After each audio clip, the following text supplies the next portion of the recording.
Hi, I'm Emma Donoghue and I'm here at Queer Britain Museum in London's King's Cross. I've written lots of novels based on the real lives of quite obscure or forgotten people, especially women, often marginalised in various ways, from an 18th century servant girl charged with murder in Slammerkin through to a cross-dressing frog catcher in Frog Music. And for Learned by Heart, I've focused on two extraordinary women in their adolescence, Anne Lister, the Yorkshire diarist, and her first lover, Eliza Raine.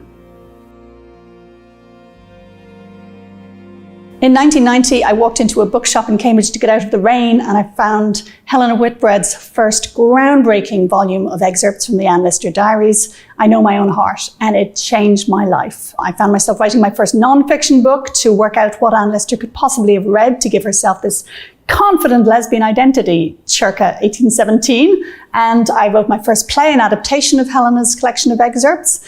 And I always remained preoccupied with one question, which was Anne Lister's first love affair at school in York in 1805 with this fascinating figure, Eliza Raine, who was a girl sent from India at the age of 6. She was an illegitimate, mixed-race orphan heiress, and she and Anne fell madly in love in an attic room called the Slope at school. So one thing I really found interesting in researching this novel was to look at a side of Anne Lister which is so much before the Anne Lister we know from the amazing BBC series Gentleman Jack, when Anne was still more uncertain, more questioning, more open. Later on, she really hardened into this Tory landowner, bullying her tenants into voting for her side.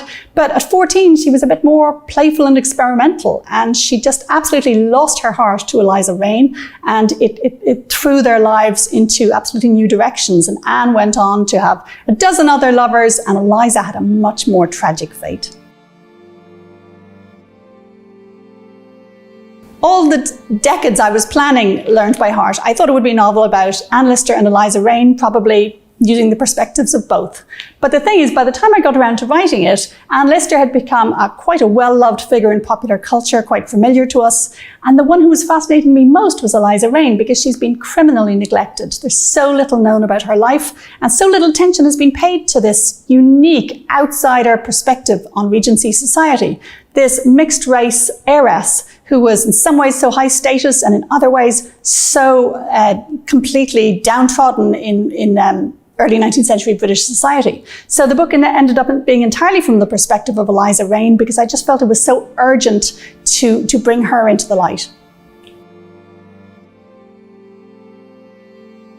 I always do a very in-depth research for my historical novels, but in this case, it felt particularly important because the most basic facts of Eliza Raine's biography hadn't been established clearly. There was just a lot of sort of swirling rumor or assumption. We know so little about, say, we don't know who her mother was. We knew her mother was Indian, but we don't know name, religion, ethnic group, anything. Luckily, I was never working alone. By great good fortune, my own partner, Chris Wilston, was working on a non-fiction essay about Eliza Raine. She and I, during COVID, would, swap new discoveries over lunch every day. And there are lots of other scholars out there who knew about some aspect of Eliza's story, from being sent on the ship to England at 6, right through to the confusion over her wills and her money. And they all helped me when I got in touch.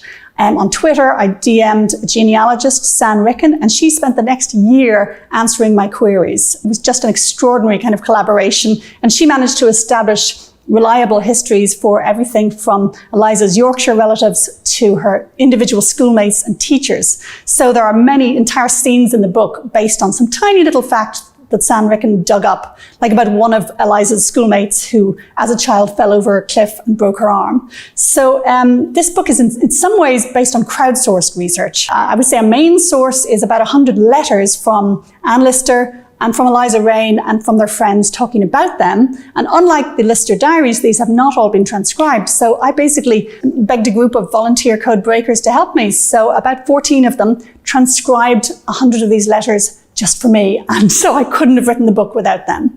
It's an amazing worldwide community and fandom, which actually, in a kind of a feedback loop, manages to improve the archives and accessibility of the archives, as well as benefiting from things made with those archival sources, such as the extraordinary BBC series Gentleman Jack. So yeah, this book has ended up being a real labour of an entire community, and I'm so grateful.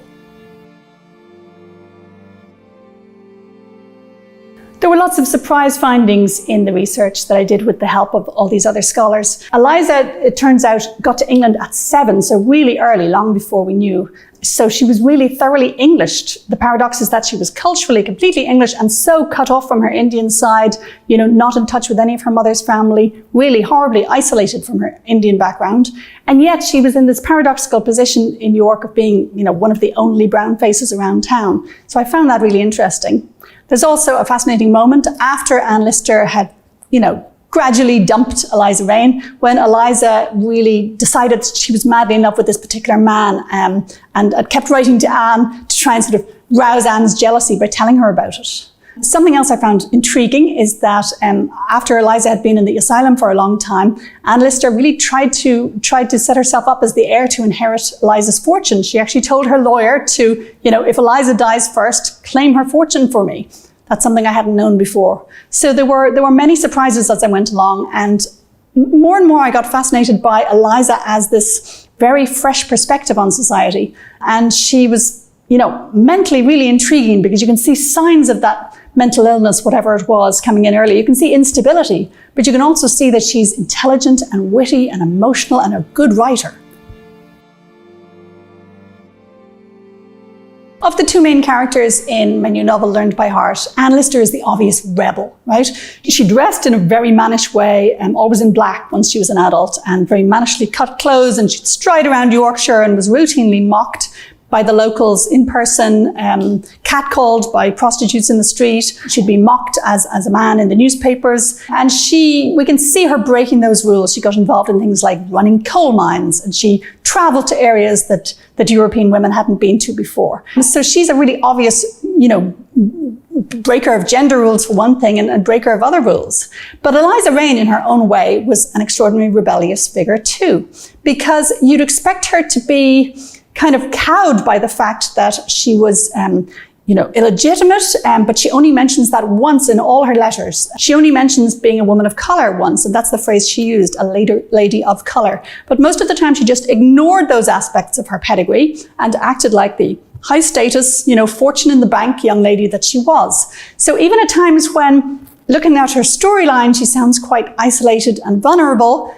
For instance, after Anne Lister had broken up with her, Eliza was living in Halifax on her own, and lots of people were not very friendly to her. But she writes in her letters about how glamorous she was. She'll say things like, "Oh, the way I wear a black ribbon in my hair, everyone copies me." And she talks about getting sneered at by some because she's ordering coffee tables with her family crest inlay in them. So in many ways she has this kind of proud, almost grandiose side, which is not at all what you'd expect from this young woman, really on the fringe of 19th century high society. So she's a fascinating paradoxical figure and very moody.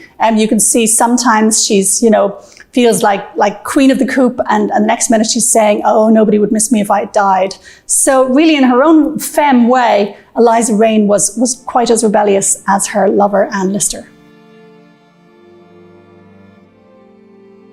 I think what I found most interesting in writing Learned by Heart was that I had expected it to be a novel about the teenage years of Anne Lister, who I'd been obsessed with for more than 30 years. But partly because Anne had become such a figure in popular culture, thanks to Sally Wainwright's amazing series, Gentleman Jack, I found myself more and more adopting the vantage point of Eliza Raine, because as this, high status heiress at boarding school who was nonetheless illegitimate and half Indian, she's this really paradoxical figure who'd have power one minute and be subjected to constant little microaggressions of racism the next. So really it ended up being Eliza Raine's story, and I found it just fascinating to look at the whole Anne Lister corpus of texts through Eliza's very different vantage point, and to see Anne's, well-known eccentric behaviours through the eyes of somebody who was so different from her and yet madly in love with her.